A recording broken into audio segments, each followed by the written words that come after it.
Welcome, Brent. How are you, man?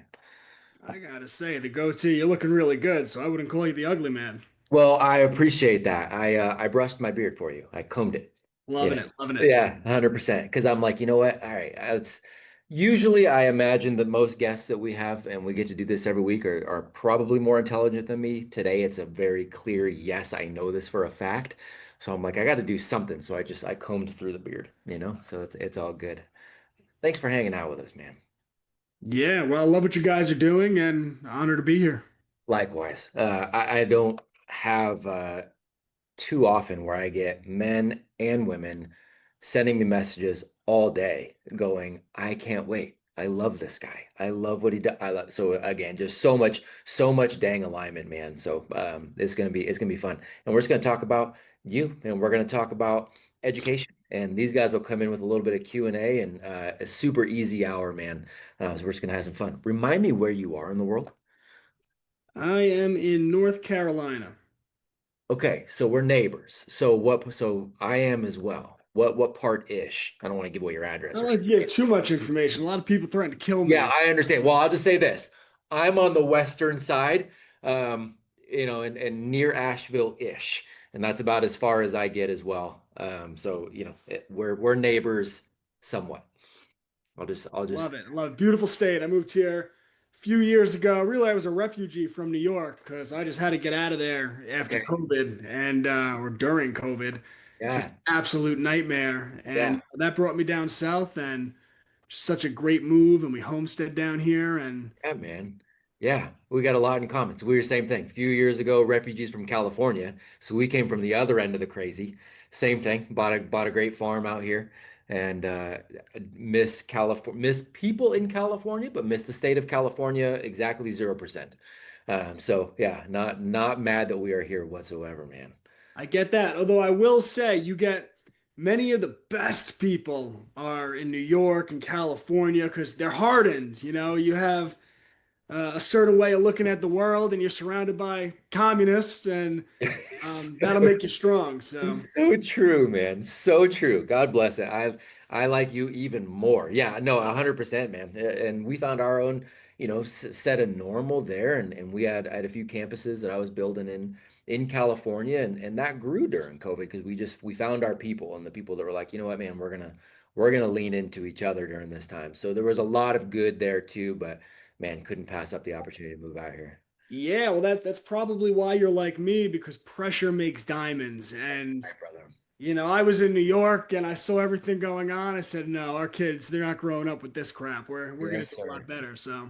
Yes, sir. Right on, man. Well, I guess you're preaching to the choir, man. This is you've got a group of your people right here for sure. Can you give me the background on how you got here? I genuinely don't know how you got to your understanding in education. I don't know if were you teaching at all? Were you just diving into this? Like, how did you get to your understanding?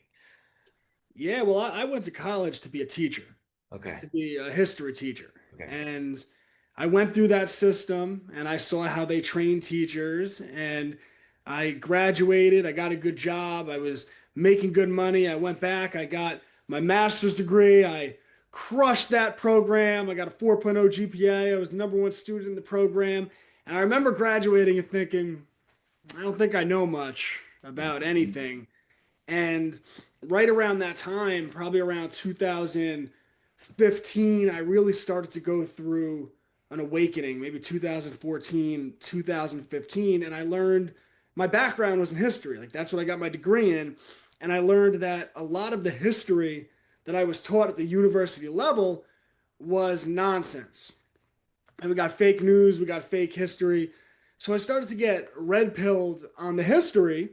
Mm, And that led me, one thing led to another. I said, well, let me look into the education system because this doesn't feel right. And started coming across John Taylor Gatto and Dorothy Sayers. And that just, it got it started for me. And it's like, man, you start to red pill on the education system right after you came through the program of how teachers were trained. I said, oh man, this is systematic. They're doing this intentionally and we got to push back.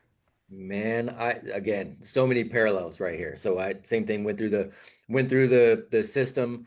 I was a great student, got my master's degree, was working out at Stanford, was in the public schools afterwards as a public school teacher, public school administrator, going, this doesn't, what we're doing doesn't feel right. And why are we continuously doing this? So it was, dumbing us down. It was uh, Galt, it was Montessori, it was Illich, it was like there were so many. And as soon as you start going down that rabbit hole, man, you can't unsee that.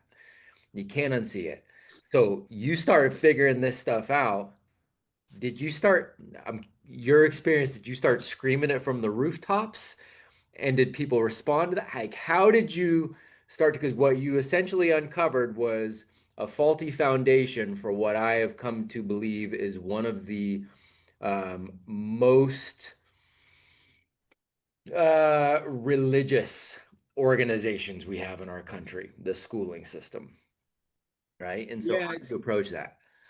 it's funny. I was talking to my mother on the phone the other day, and I was telling her that I never tell anyone anything they're not ready to hear. Yeah, I meet them where they're at.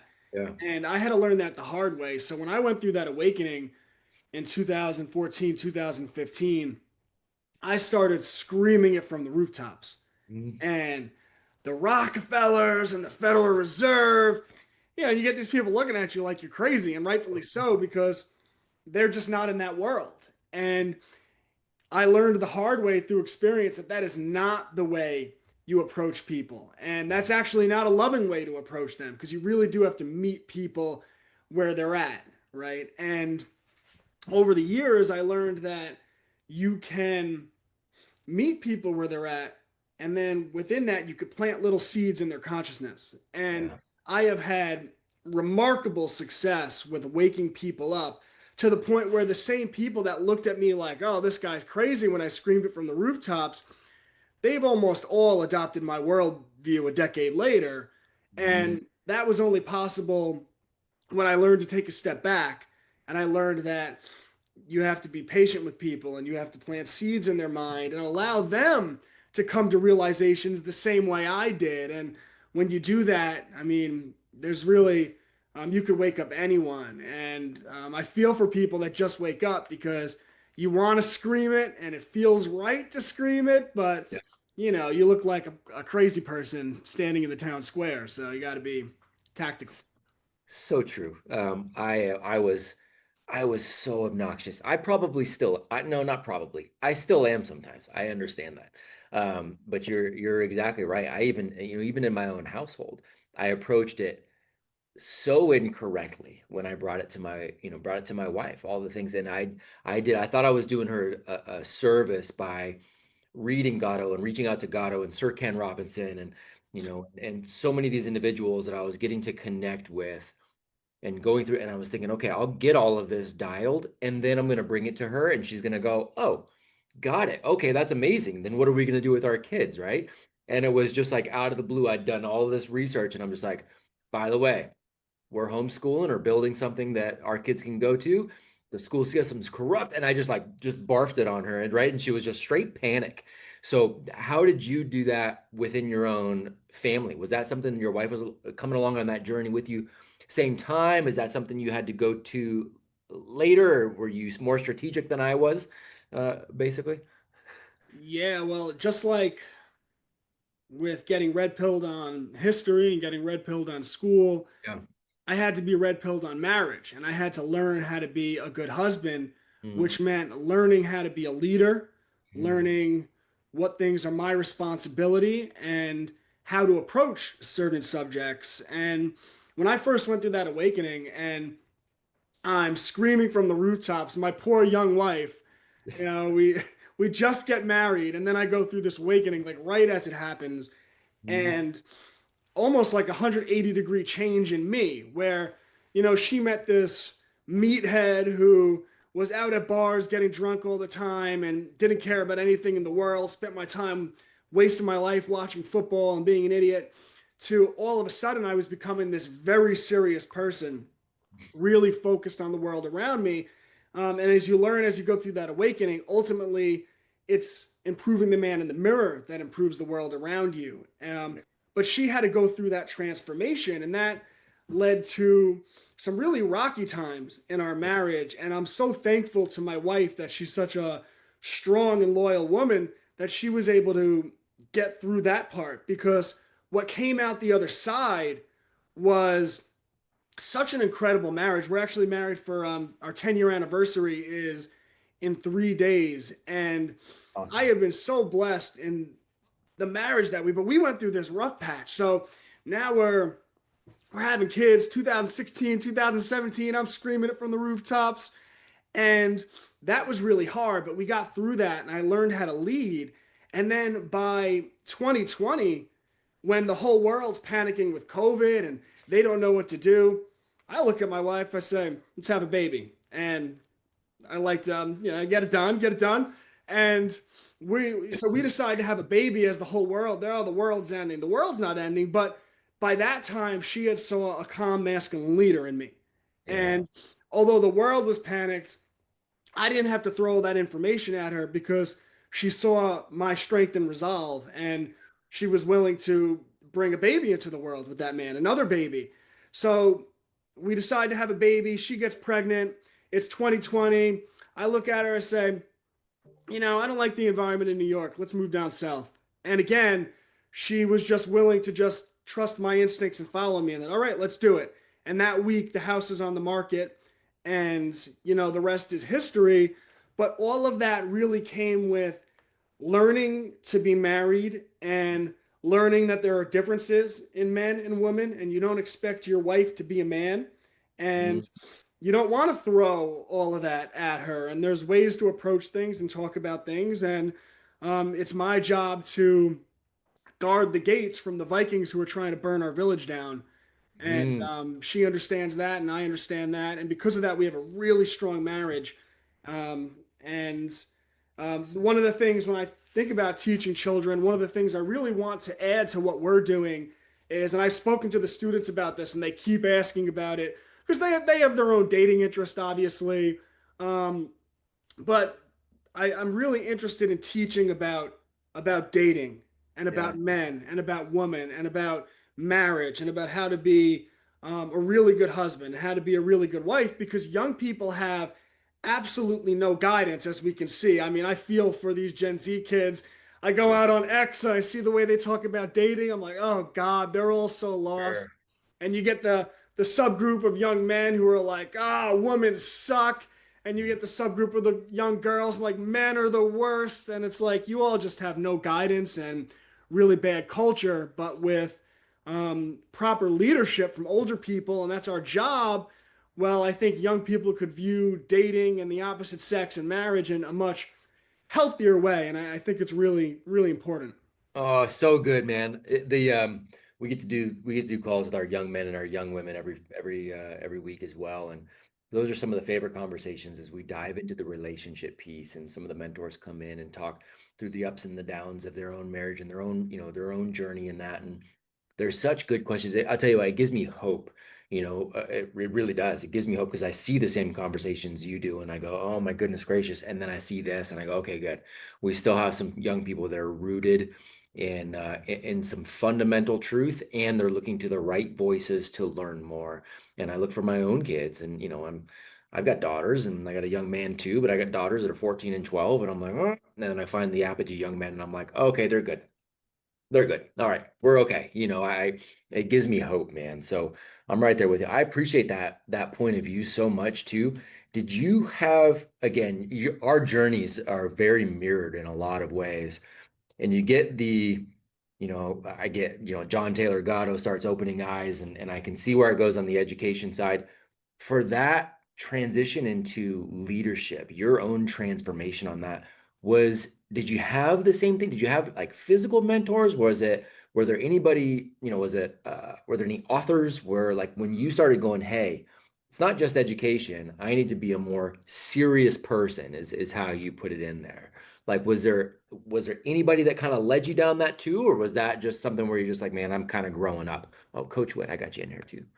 Let me get you in. Yeah, at the time I had a social media that I followed, and one of the people that I followed, rather controversial, but he's the man, is Owen Benjamin. And Yep. Owen makes a really important impact on young people and specifically young men Mm. because he is so powerful with, and they're actually hosting, they have their fourth or fifth annual Bear Taria event in Missouri Okay. this week. And I strongly recommend everyone look into what Owen's built there. It's really amazing. And I was at the first one, I was a speaker, and you go there, and what you'll find is families, married families. There's children running around everywhere. Everyone has three, four, five children. There's not a drop of alcohol. You don't smell any marijuana. Everyone takes personal responsibility Mm. extremely seriously. And that culture really stemmed from Owen. And people watch the journey in his life because when I started following him many years ago, he was a comedian just leaving Hollywood and he had called out the system. And that really appealed to me because I was like, yeah, call out the system. But at the time, he was doing streams every day and he was getting drunk on camera, throwing back 15 beers doing his Right. streams.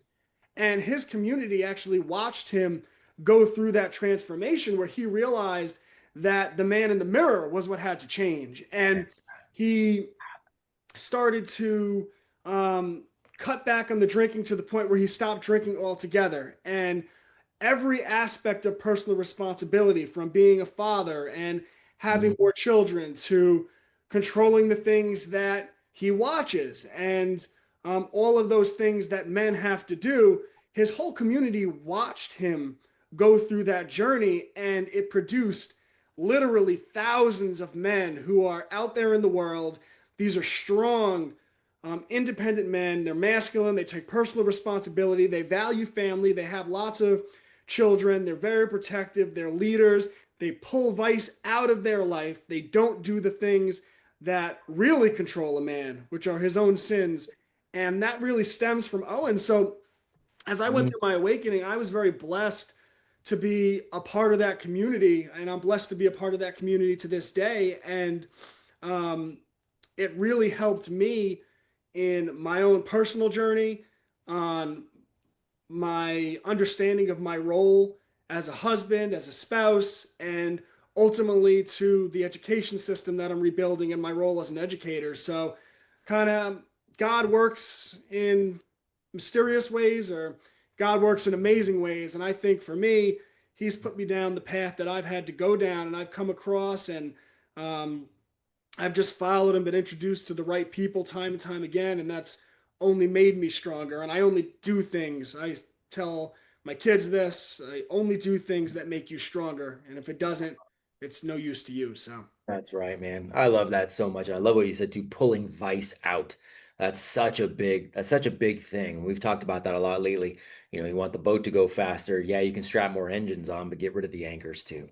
Right? Like that's a big part. And shout out to Coach Kevin for that analogy. But yeah, man, I couldn't agree more. You're mentioning a lot of there's a lot of crossover in what I have heard you say, what I've seen with classical learner and what we're doing, the shared emphasis on parental responsibility, and you're talking about parents reclaiming education, becoming the primary guide in their child's development. And we just same thing, man. We want to pour into the parents. If they're sending kids to our campus, we're pouring into the parents. If they're home educating, we're pouring into the parents. We understand, I believe very much in G.K. Chesterton's quote of education not being about subjects, it's about a transfer of a way of life from one to another more than anything else. Right. And so the parents, not institutions, as that primary driver of children's growth.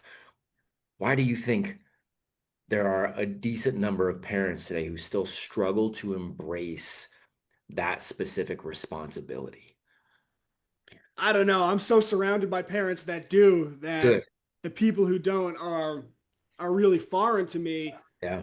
And at this point, I really don't know how someone could be completely trusting of the system because it's so naked and you see the things that they're teaching in public school. I mean, just the stuff you get into the trans stuff and all of that stuff, and it's they teach some bad things.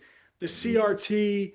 Um, I don't know how you could send your child to that system and and be okay with that. And then even when you look at supposed successful outcomes, what are the successful outcomes of school? That you memorize information and get grades so that you could take out a loan and start your young Right. life in unforgivable debt. And they're guiding these children toward college. One, they're not teaching them financial literacy, Hmm. which is just talk about lacking common sense. Just Right. it's so obvious that young children should be it should be a priority to teach them financial literacy. So they're not teaching them financial literacy, and then they're having them sign on the dotted line and take out a loan, the only form of unforgivable debt. Hmm. And many of these students are being told, you just go to college. So they don't even know what they're going for. They go to college undeclared and spend the first 2 years there figuring out what they want to do. Well, I'm not a financial, I'm not the expert of all experts, but Yeah. if someone said to me, hey, Brett, I'm thinking about going $100,000 into debt. And I said, oh, yeah, to do what? And they're like, I don't know. I said, what? Yeah. What's your Yeah. what's your what's your plan here? Like, is there a business plan? Is there a plan to recoup the money so that you could pay back the debt and earn a profit? No, I'm just taking out the debt. Hmm. Anyone who's rational would say that's a crazy plan, A and 100%. that's what the school system is. That's what they're That's doing. it. Dude, and in fact, if they had said the entrepreneurial part of that was 100 grand because it's going to be a business loan, I'm going to start a business, you might get other people go, oh, that's way too risky. And that blows my mind too. That's way too risky, right? The whole like, I don't know, I'm just gonna wing it, but everybody does this and people just get on board with it. Man, I'm so right there with you. Well, it doesn't make any sense. I love you just did that video on the agreement, right? Talking about the agreement of getting that transcript so that you can apply to college to go get that unforgivable debt. And then again, just to figure out, to quote unquote, try to figure out who you are. And then even then, not a lot are coming out and really going, this is who I am. This is where I want to go. I was talking to Connor the other day, Boyack, and he sent me something that said there's equal number of college grads. What was it? Oh, it was equal number of college grads and people that have never gone to college that are underemployed for young males under a certain age right now. And I mean, it's just like the whole system, like you said, naked, just completely falling apart. You mentioned financial literacy. We both agree education is not just books. It's real world competence. It's a skill set.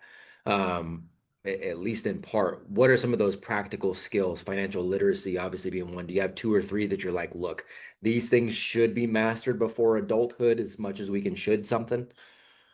Well, the first is they should be able to think, should be Mm, critical thinkers, mm, right? So, got to understand logic, got to understand the logical fallacies, know sourcing, know how to get back to primary documents, figure out what is true and what is false, be problem solvers, have experience dealing with the problem, overcoming and solving it.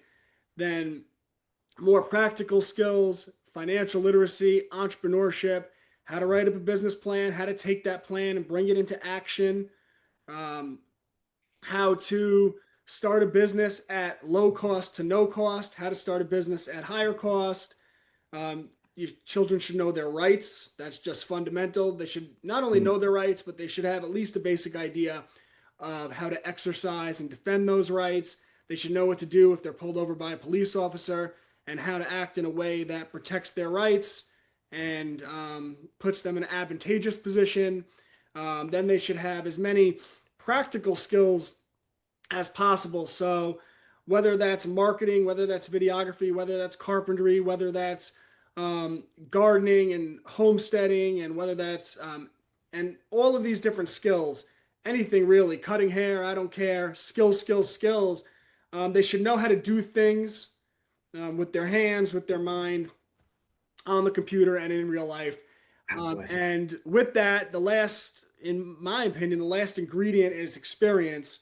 So you Mhm. take those skills, you take that knowledge, and then not, oh, we'll get a little experience later on. No, every school semester, it should just be baked into the semester that they're doing real things in the real world. And that's just fundamental. So if they know some carpentry, then their task should be getting getting a gig, fixing the old lady's, whatever down the street, right? Right. And how do you take that skill and get jobs with it and do business with it? And whether it's a lemonade stand or a photography business or doing something at a farmer's market, that should be just kind of habit. This Mhm. way, as they become adults and they have skills and their interests change, well, they're critical thinkers, they know how to do things, and they have the experience where, oh, I've done this 1,000 different times in 1,000 different ways, and now I'm going to do it with whatever I'm into now. And Right. that's how you make an adult that's capable of living a free and independent life, which I don't know, call me crazy, should be So the goal. Amen. And Mikey Trabulski says, "Who gave Brett the Apogee script before this call?" Again, like, yeah, if there's anybody speaking our language on any call out of the hundreds and hundreds we've done over the last few years, I mean, at least when it comes to education and fatherhood, I mean, this guy's knocking it out the park. Yeah, Mikey's got his hand up, and I got. Let's start bringing. If you guys have questions, go ahead and start putting hands up. We'll start bringing you guys in on some of these too, man. He's speaking as one of our humans right here. All right, Mr. Tribalski, another North Carolinian True linean, story. A New Yorker also that's now and a in New Australia. Yorker. So there's a Good lot of call. lot of commonality That's here. I right. like that flag.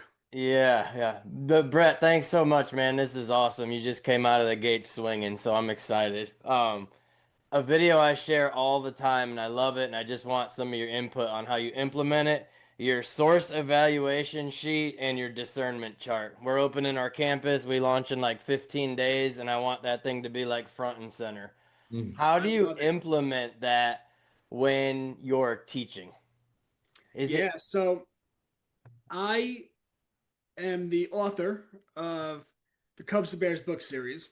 Mm. And when I wanted to introduce the course on critical thinking and discernment, I thought, what better way to do that? Because a lot of my students read Cubs to Bears than to just kind of play off that.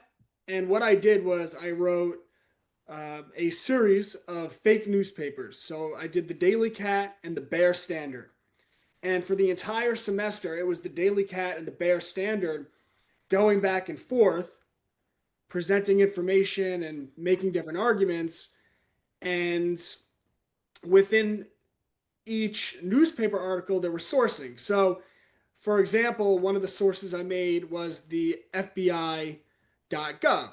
Now, it was the Forest Bureau of Investigation. So, FBI, I'm not impersonating anything. You can see it's the forest, not the federal, right? But so the students, they would read through the newspapers, and the first thing they would do is check them for logical fallacies. So the Mm. prerequisite course that we did was Intro to the Logical Fallacies. I would recommend starting with that. It's just fundamental. So then they read these newspapers, identify any logical fallacies, put it on a finding fallacy sheet. Then they would identify every source or every claim really in the newspaper articles. If it was sourced, they would go to the source, read through that. They would identify, is it primary, is it secondary, and then they would evaluate the claim. Is the claim valid? What do you make of it? I can't tell you what's right or wrong. That comes to discernment, right? You could have five really smart people in a room and they could read a newspaper article and they might discern it differently. So you have to be able to do that. And then once you have the source evaluation sheet filled out and the finding fallacy sheet, that's the discernment chart comes in. So I know and how I know. I think I know and why I think that. I heard and why I can and where I can look. And you have them fill out that sheet. And basically, what you're doing is you're prompting them to visualize how they're filtering information through their brain. And that might look slightly different with a few different people, but then you can have the discussion. Okay, so this is what we're saying we know, right? All right, well, how do you know that? Okay. And you can have a discussion as whether that proof is enough or not. And I might say I know it, and you might say, no, Brett, you know what? I don't think I know it yet. I need more proof. I think I know it, and I want more proof. And then you can go look for it. But they're visualizing how information is filtered through their brain. And you can do that with newspaper articles. You can do that with anything, really.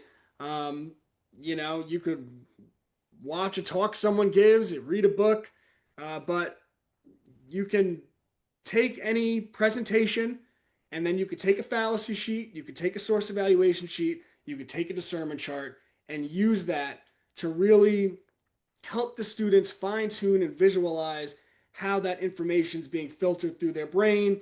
I call it intellectual self defense, which is a term I originally heard from the legendary Richard Grove, who was another big part of my awakening. So, intellectual self defense, and it's something that it's fundamental, and I love that you're doing it. So, I hope you update me and let me know how it goes. Oh, I appreciate it, man. And what age do you think this really works to start at? So, I always tell parents you have to meet your kids where they're at. So, for every child, it's a little bit different, but fourth or fifth grade, they could start really understanding. All right, these are what the fallacies are, and this is what a source is, and going through information. I'm actually this semester, I'm teaching a live course for our elementary students.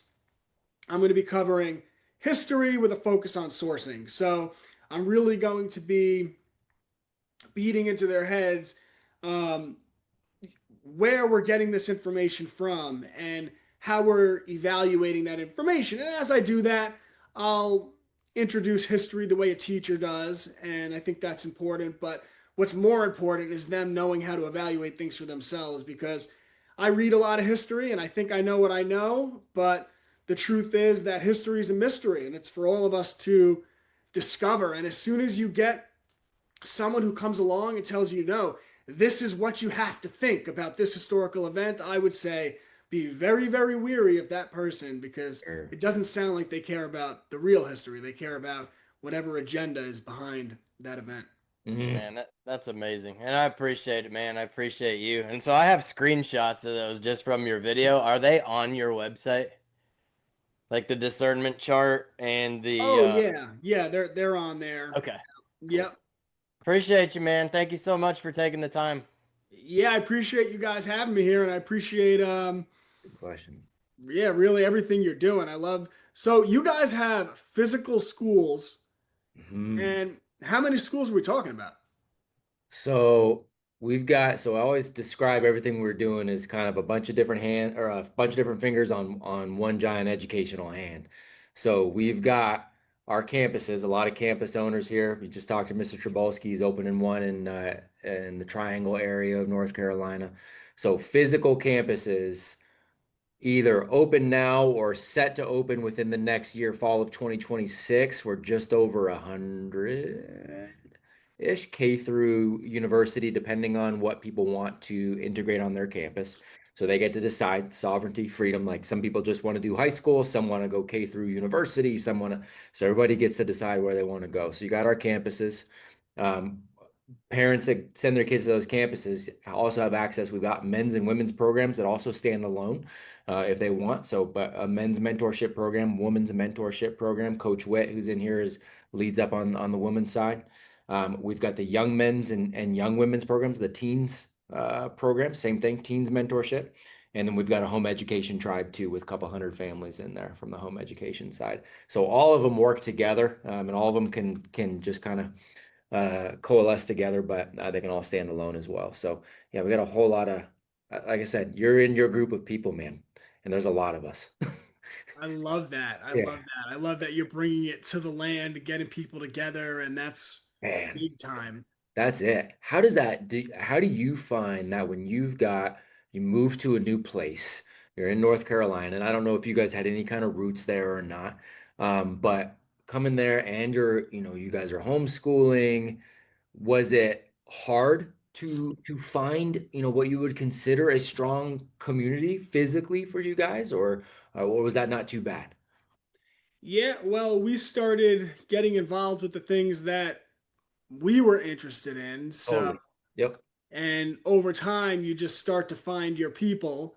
that's right. And so, one of the things I had the kids doing is they were in karate, Yeah, and the owners of the karate dojo were actually homeschooling their children. yep, And they told me about a local nature school that they had homeschool classes at the school. yep. And so we checked that out. And Now, every Tuesday and Thursday, our children are at, I don't like to say what school it is, but they're Sure, at a local sure, school. sure. And it's awesome. It's same concept, and it's all very hands-on and Yep. learning real things, and everything's outdoors. And through there, you just meet people and you start to develop friendships. And so you just got to get out there into the world. It's just like the socialization thing with Yeah, homeschool students. There's this mainstream misconception like homeschool happens at home. It happens in the world. Homeschool is world school. And you get out into the world and you meet people and you make friends and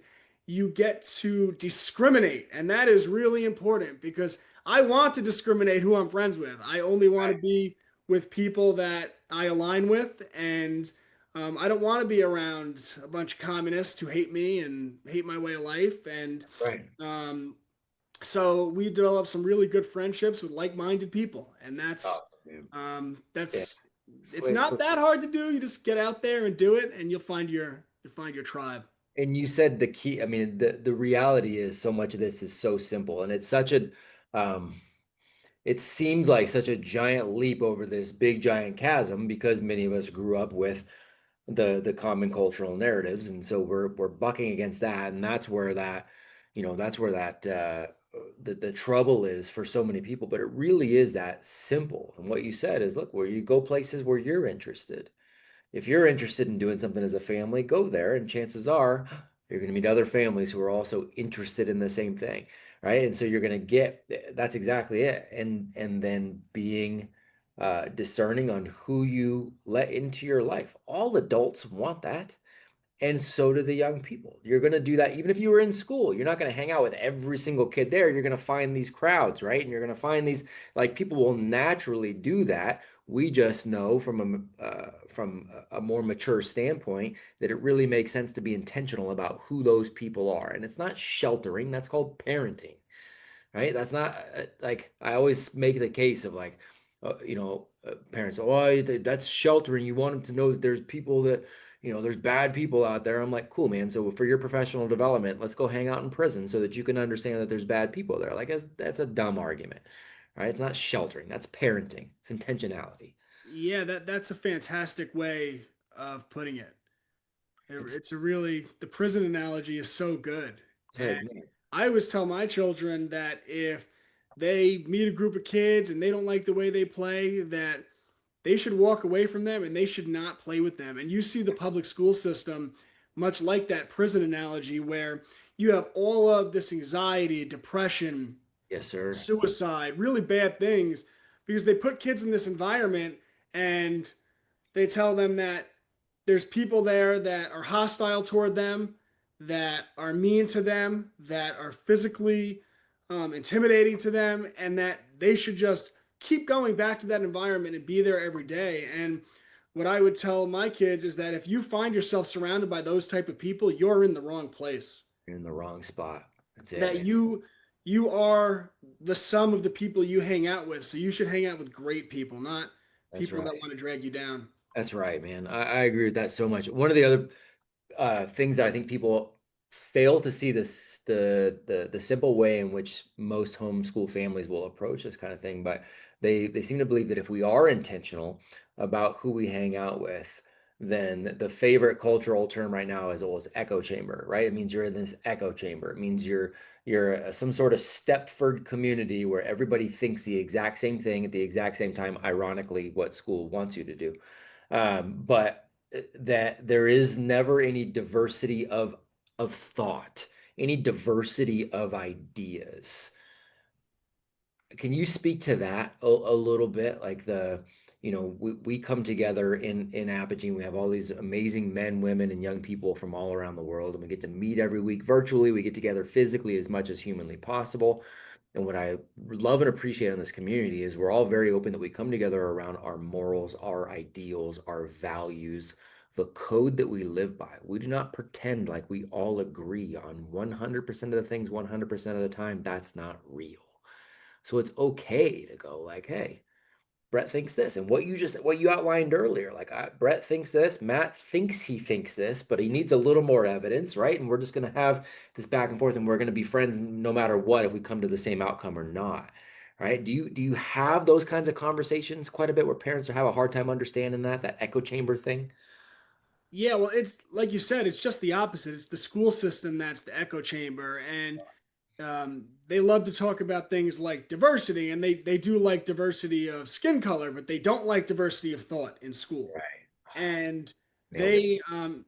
there is a very strict ideology pushed within the school system, which is why the I think it's like 80% of um, 80% of 18-year-olds or something like that um, all sign up for the same political party, right? That's because there's a certain ideology that's pushed in the system. And really, if it was a system that was about free thinking, it would be much more along the lines of a split, right? Yeah. Because it would be the introduction of ideas. But there are certain agendas, whether they're CRT, whether it's LGBTQ, um, all these things where they say, "Oh no, if you go against these agenda, it's because you're full of hate, and your parents are full of hate, and you're not allowed to spew that type of hate here." So they're using derogatory terms and labels to actually shut down intellectual conversations within the school system. So it's really just the opposite. And when you Mhm. get into homeschooled people, you are really getting to the most open-minded people in terms of ideas and um, openness to hearing out arguments. And Mm. the teachers I look for are into that. Like Mr. Manny, my science teacher, he'll teach germ theory, and then he'll do a whole segment and just saying, just so you know, some people believe in terrain theory, and he'll go over what that is, and covering all these different subjects so that um, young people are exposed to the full spectrum of human thought, and they can look through things, and then you teach them how to think, and Mhm. they can come to decisions on their own. So it Mhm. really is just the opposite of what they would say happens in the mainstream. I love it, man. Yeah, there's a lot to what you just said right there. The logical fallacy part plays into this too, 'cause we see so many people that will. I mean, I put something the other day. I put something out about just showing your kids basic manners and teaching them to shake hands and look people in the eyes, and just that's wildly beneficial and never fails. Somebody comments on there like, "Oh, you hate neurodivergent kids," it's like, well, that's not what I said at all. Like there's people will extrapolate so many things that aren't there. And there's this lack of thought, and it's a cultural thing where it's got to be me versus you and attack versus attack. So one of the things we always try to do, and I have not always done this well, I think I'm getting better, but there's always room to improve too, is I want to always acknowledge there are some great teachers, there are great humans who are teaching in the school system that I do not agree with whatsoever. I don't agree with the system. I still love so many people that are there. I still have so many friends that are there. And I know there's a lot of teachers that are working to do the best they can inside, and I get messages from them daily. And I mean daily, daily, 7 days a week, 365 days a year. I've got teachers in my DMs for sure. And they're saying, look, I'm trying to do this. This is what I just heard. This is what I saw. Here's what's going on. The majority of our school, but we're getting pushed this. Do you get those teachers too that are reaching out and that are struggling within the system? And do you have any advice of it? And actually, I know Matt Davis is in here. I'm going to bring him in next. Matt is a phenomenal human, phenomenal educator working in the system. Do you get those messages as well? Yeah, I get messages every day I from would imagine. teachers who are in the system, and they Yeah. thank you so much for shedding light on what's Yeah. really happening. Because, a lot of them are intimidated to a degree of, what they could say and, what could get them in trouble. And there's a lot of good people, and we need good people in the system because we don't want to lose that generation of kids. These are the kids that are going to grow up and either be the opposition or the allies of our children. That's right. So we need good people in there and influences. And um, yeah, every day I get inboxed, and then the comments all the time. I love it because you get people who come in and are like, you don't know what you're talking about. And then Yeah. a teacher comes in and is like, no, I'm a teacher. And he knows exactly what he's This talking is what's about. happening. Yeah. He's describing what's happening. So you see that all the time, man. So true. So true. Maddie, let's get you in here, sir. Matt, you're not running anymore though, and that I'm not gonna, that makes me mad. I'll get back out as soon as I ask my question. Okay, that's All fine. right. Thank you. It's good to see you. Thank you so much for joining us today. You kind of just answered my question a second ago, but Matt Beaudreau has been trying to red pill me for a year and a half now and get me out of the public school system. Do what I can. And one of the things I struggle with is the concept of the family taking responsibility for education, I think is a great philosophy. But working in public education, that is not always the case. You don't have that family support at home. You don't have the family that's going to step up and do that. Mhm. And I guess I'm trying to reconcile leaving because I feel like you feel that guilt of leaving all those kids behind. And Mhm. I'm just trying to grapple with that concept.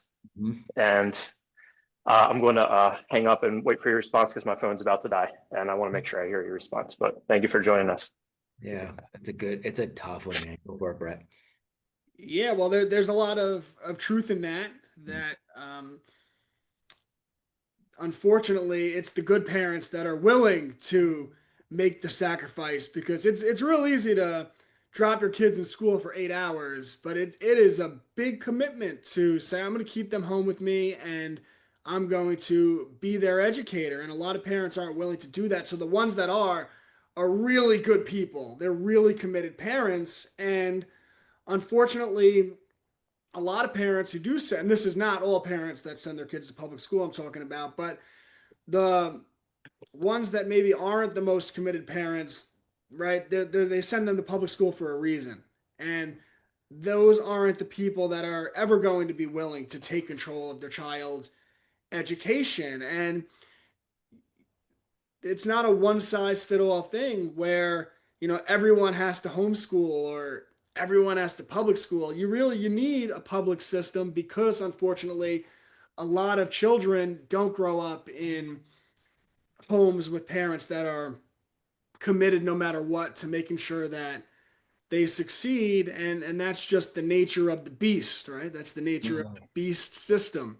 You either um, follow God and you make your family your responsibility, or you send them to the beast and the beast will make your kids its responsibility. And Mhm. that's unfortunate. And I like that you're in the system and that you're helping those kids because they need positive influences. It's really important.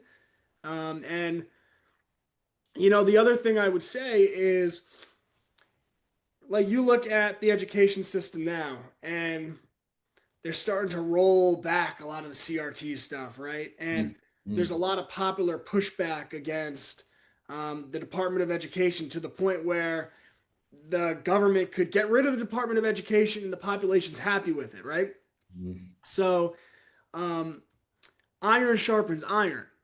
And as more and more people pull their kids out of the school system and more people reject that system, it actually creates competition and it forces the school system to, at the very least, pretend they're going to move more toward our direction and what we're talking about. So by getting more people to homeschool and leave the system, it actually creates pushback that forces the system to be a little bit better so that everyone doesn't leave.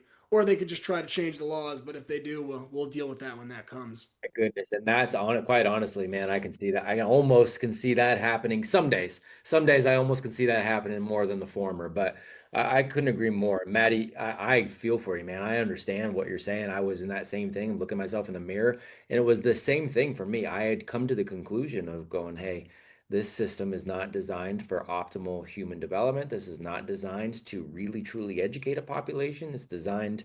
More for enslavement of a population. And since I believe that, what do I do? What am I most integrity in doing? Am I more integrity to leave and go do what I believe, knowing that I'm leaving behind, Maddie, exactly what you're saying, some phenomenal young people who just don't have amazing parents at home, who are not going to take, and there's neglect in a lot of ways, right? And so some of the arguments that I'll hear from the other side, it's like, look, if public system goes away, then these children are neglected. Well, neglect is tragic. Public school doesn't fix it. It just masks it for a few hours a day. And then these kids, and so again, I can't penalize theoretically strong families for the failures of the neglectful ones either. And so, it is there's not a situation, Maddie, that I see where it's just like here's the blanket win. Here's how we all win.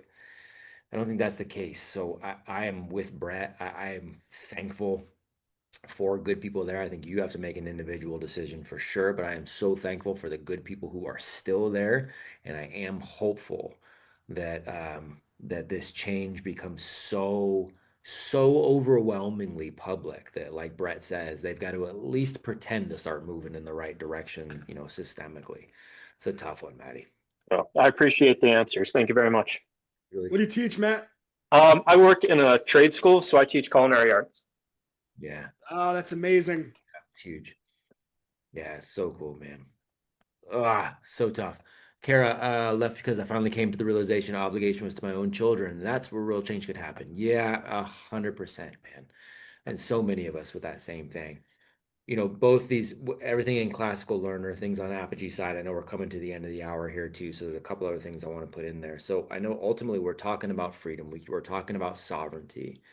Um, if you look from a cultural standpoint today, is there anything that you pinpoint as kind of, I don't want to make it sound like there's a boogeyman, but just I want to say like the biggest threat to family freedom? Is there anything that you see that you're kind of like, and especially being somebody with, a little bit of a history buff, do you look at things and go, this one worries me a little more than others? Or I don't know if there's anything that comes to mind. Well, I mean, the biggest threat is sin, really. Mm, It's just human weakness, and all our strength really comes from the grassroots level. So it really is the man in the mirror. And when, for example, as a husband, when you remove all of the vice from your life, mm, like I don't watch football, I don't all of those things that modern men do.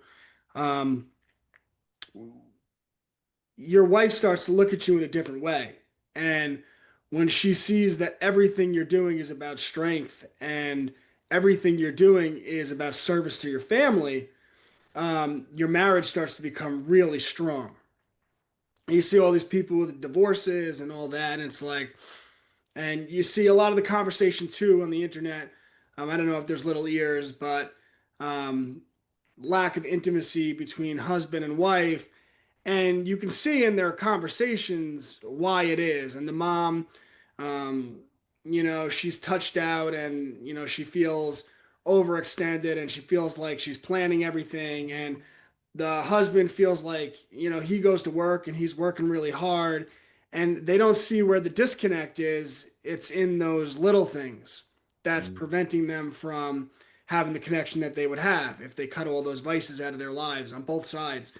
And um, and people just don't see it. So that's really the biggest threat to family. And then you could talk about things from the governmental level where I hate to sound like the right wing extremist that I am, but the more things get um, toward communism, and like you see Mandini, and he's getting elected in New York, and these are just very, very left wing ideologies that um, tend to promote policies that break families, and that's by design. If you look into these systems, they want weak families because people who come from weak families are more likely to be dependent on the state.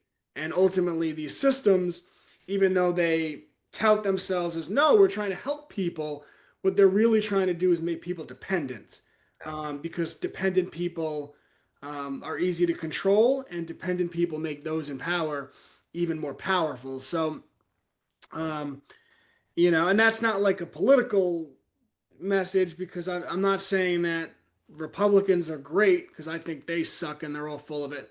I'm just saying, generally, from an ideological standpoint, Yeah. these are very dangerous ideologies. And people, I'm a historian and I really dig into um, this rise of communism in places like all around the world. And these are very, very destructive ideologies that ultimately um, they don't just shackle people, they shackle the human soul and the human spirit. And they take something from humanity that is special to the point that people don't even realize they have it. The ability to be creative, the ability to be an individualist, to be rugged, to pursue happiness. Mm. These things that should be fundamental to a free society. So I think these things are very dangerous, and there's a lot of reasons why they're happening. Um, and I would actually blame right wing politics or the reason they're happening more than left wing politics, because everything is the result of, right? Every action has an equal and opposite reaction. Mm. And anyway, I don't want to get too much into Oh, all so that, good. but Nope, very well said. um, Very well said. And I yeah. think you're absolutely right. These ideologies are able to take root when we have leaned more into the sin, a sinful nature to the weak family side of things. You're exactly right. Those things are just completely shatter foundations to the point where that dependency becomes more attractive and those ideologies become more attractive because you're looking for a savior. I could not agree more. Louisa, you'll get the last one from the outside, my friend. Bring you in here. Right Thank there. you. Hey, so I heard Brett, you're from New York, and Matt, you're from California. Yes, ma'am. So Correct. I'm from Massachusetts, right?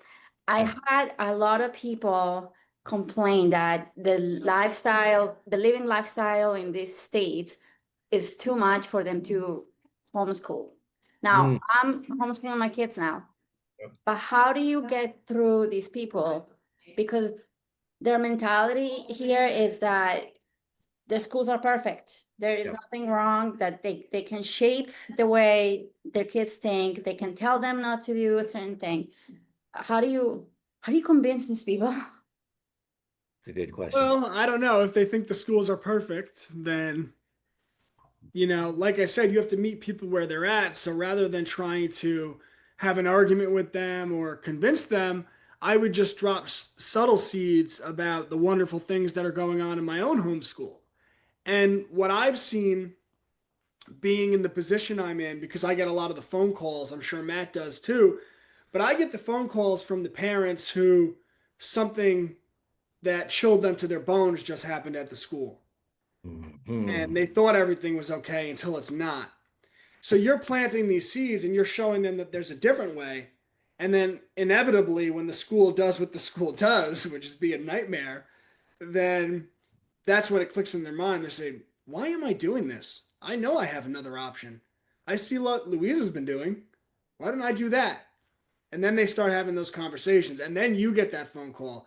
Hey, how did you get started with this? What do you, and you start answering their questions. You got to meet people where they're at. And, I opened with that, where it's almost cruel to push ideas on someone that they're not ready to hear. So seed them and be an example. And when they're ready and the school system does what it does, you'll be there to. Be there to help. I couldn't have, I mean, honestly, I couldn't answer it any better, Louisa. It's a, I definitely spent a lot of time too long trying to convince people, right? And I realized you're really not going to be able to convince anybody. I'm going to invite them, but I'm not going to convince them. But you invite them with stories. You invite them just like Brett kind of outlined. I invite people by saying, okay, yeah, I get it, man, but I'll tell you what, I worked in the system and good, good for you. I'm glad you guys like the schools. I worked in the schools, I was a teacher, I was an administrator, I worked there. I got to the point where once I understood something, I don't know, here's this guy, John Taylor Gatto, is this little starter pack called Dumbing Us Down. Read this, see what you think about this. I don't know, I read it, and then seeing what I saw in there, I couldn't do it anymore. I just couldn't do it for my own kids. And so, I had to start building something else. And yeah, man, it is hard. It's hard to homeschool sometimes in these states where it's really expensive. I get it. I lived in California. I lived in El Dorado Hills at the time in California. That's an expensive place. And gosh, you ready for this? I made $31,000 a year, right? I made $31,000 the year that we decided to have my wife come home and work. We had a baby. So yeah, I get it. It's really hard, and we had to really make a lot of sacrifices, and I had to build out multiple businesses until we. So yeah, I get right. So I just lay the story out that essentially eliminates every excuse that they're trying to give, because I was like, doesn't matter what's happening. I'm gonna make it work. Right? Because people, oh, you 31,000, you can make $31,000 a month. Now, okay, cool. Now, multiple years later, then 31,000 for the year. And we figured it out because we just didn't see any way not to. Right. And so again, that's the invitation. There's the stories and the explanation. And then Brett's right. Sometimes they come back to you a year, 2 years, 5 years, 10 years down the road, and they go, we're all in. You're like, oh, sweet, cool. I was inviting you back then. Glad you finally saw it, you know? But you can't just worry about the convincing. It'll drive you crazy. Yeah. It's a good question. It's awesome. Yeah. I'm glad. Hopefully see you out there sometime. I'm going to go out to Rhode Island I've spent a lot of time in Massachusetts. I'm going out to Rhode Island for a wedding here in November. So That'll be awesome. I love to meet you. yeah, it'd be my honor. It's a great area too. Very cool. Oh, Brett, I know we're at the hour, man. I'm gonna shoot you. You don't have to tell me where you are, and I don't want you to say it publicly at all. You definitely don't even have to tell me where you are in North Carolina if you don't want. But I'm gonna shoot you a message afterwards. I'm gonna go through a debrief with these guys. I'll shoot you a message afterwards. I'll tell you about where we are in the state. We got a cabin here next to the farm too. It's the Apogee HQ. If we, anytime we don't have a live event or an Apogee family staying there, whatever, man, you and your family are always welcome. Just give me that heads up, and you guys are welcome, man. But I'm so grateful for you, not just hanging out here, grateful for your voice, grateful for you getting out there and inviting people to wake up to what's going on. And you're not just inviting them, you're providing solutions. You are actively creating something that helps in the midst of that. And to me, that is what elevates somebody to a level of respect. It's not just there's a rule in our house: don't complain, fix it. If it's worth complaining about verbally out loud and taking that energy, then it's worth finding the solution, right? And you're providing a solution, man. So just mad respect, man. That's what it's about. It's about what can you build? And That's right. everyone likes to That's right. complain about things going on in the world, but the truth is the way you make the world better is you just start building and you do brick by brick, and you'd be amazed a few years the type of structure you could put together. So Brother. That is it. I would love to, with your permission, I would love to put this internally to all the, the Apogee crew, but I'd love to put it out to the pot as a podcast as well, if you're okay with that. And if you are, man, where can we make sure, when this goes out, where can we make sure to have people find you and find what you're building with Classical Learner? yeah, just www.classicallearner.com. That's classicallearner.com. And our homeschool curriculum is called Homeschools Connected. We are running classes 5 days a week for the fall semester. Very excited about that. And you'll see we got our books on there. So classicallearner.com. Got all my social media icons. Classical Learner on Instagram. Also Cubs to Bears books on Instagram. I'm Classic Learner on X because classical was taken by that bastard. And that's where you can find me.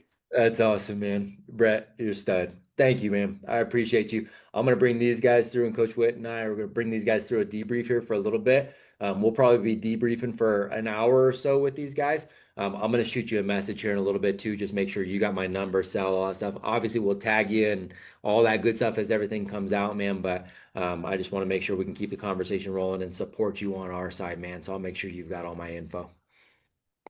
All right. Thanks for having me, Mike. Love that flag. Yeah, baby. Really good. It's awesome. And Mike is short for Mycicle, by the way. So, right, just so you know, in case you ever wanted to full name him, it's Mycicle Trabulski. All right. Awesome. Brett, I appreciate you, brother. I'll reach out here in about an hour. I'll shoot you a message. All right.